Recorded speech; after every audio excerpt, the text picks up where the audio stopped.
Legenda Batu Menangis. Pada zaman dahulu, di sebuah bukit yang jauh dari desa, tinggallah seorang ibu petani bernama Ibu Enggang. Ia bekerja menanam sayuran untuk dijual di pasar. Syukurlah, hari ini cukup banyak sayur yang bisa dijual. Cuacanya panas sekali. Aku butuh minum. Nak, anakku, bisakah ibu minta tolong ambilkan segelas air putih? Sang ibu mempunyai seorang anak gadis yang cantik bernama Putri Sorea. Namun sayang, putrinya mempunyai perisai yang tidak sama dengan kecantikannya. Nak, Ibu kan bisa mengambilnya sendiri. Tidakkah ibu lihat aku sedang sibuk? baiklah, ku ambil sendiri saja. Sang anak sungguh pemalas dan manja. Setiap hari, ia hanya bersolek dan bersolek.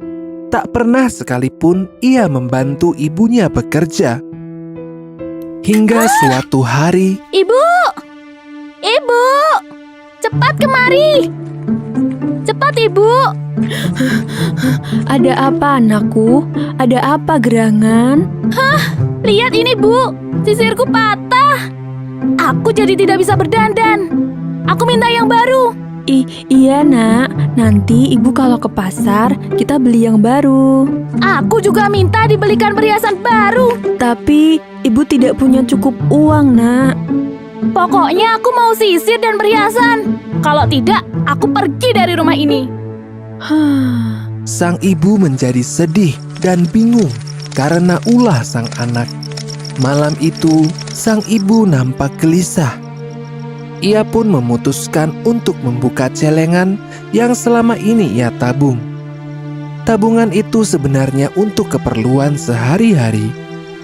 Namun, demi mengabulkan permintaan sang anak satu-satunya, ia rela memecahnya. Esoknya, sang ibu hendak pergi ke pasar untuk menjual sayur dan membelikan permintaan sang anak. Nak, ibu mempunyai sedikit uang untuk membeli sisir baru. Ayo kita pergi ke pasar.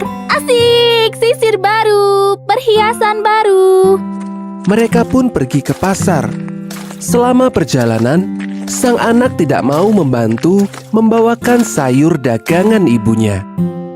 Setelah perjalanan panjang menuruni bukit, mereka akhirnya hampir tiba di pasar. Ketika hendak memasuki pasar, sang anak tiba-tiba berpesan, Ibu, sebaiknya ibu berjalan agak jauh dariku. Kenapa, Nak? Sudahlah, ikuti saja perkataanku. Mana uangnya? Biar aku beli sendiri. sang anak rupanya merasa malu mempunyai ibu yang tidak secantik dirinya. Sehingga ia meminta untuk berjalan berjauhan. Sesampainya di toko perhiasan, Silakan dilihat perhiasannya, Nona cantik. Wah, bagus-bagus. Aku jadi bingung. Apakah kau sudah menemukan yang pas, Nak? Apakah itu ibumu? Hah? Aku tak punya ibu seperti itu. sang ibu terkejut mendengar perkataan anaknya itu. Namun, ia masih memaafkannya. Setelah membeli perhiasan dan sisir, mereka pulang ke rumah. Sama seperti waktu berangkat, sang anak enggan berjalan berdekatan dengan ibunya. Dalam perjalanan pulang, sang anak bertemu beberapa pemuda. Hai Nona, Anda terlihat nampak cantik sekali. Kecantikanmu membuat kami terpana, Nona cantik. Terima kasih. Siapakah mereka ini, Nak? Apakah itu ibumu? Dengar ya, ibuku itu jauh lebih cantik daripada dia. Dia bukan siapa-siapaku. Kali ini, sang ibu benar-benar tak sanggup lagi menghadapi perilaku anaknya itu.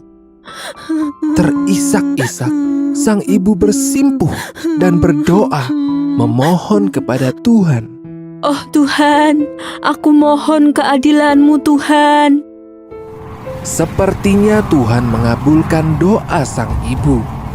Seketika awan gelap menaungi langit yang cerah. Hah? Sang anak terkejut. Tiba-tiba kakinya terasa kaku. Ada apa dengan kakiku? Kenapa tak bisa digerakkan? Ternyata kaki sang anak mulai membatu. Sekujur tubuh sang anak perlahan-lahan mulai membatu. Ibu, ibu, maafkan aku, ibu. Ia menangis tak henti-henti. Akhirnya, seluruh tubuh sang anak terselubungi oleh batu. Sang ibu pun memeluk batu tersebut. Dari dalam batu, terus mengalir air mata sang anak. Semua penyesalannya sudah terlambat. Ia telah menerima hukuman karena menjadi anak yang durhaka. Nasihat dari cerita ini adalah jangan pernah menyakiti orang tua karena keterbatasannya. Sayangi dan hormatilah kedua orang tuamu.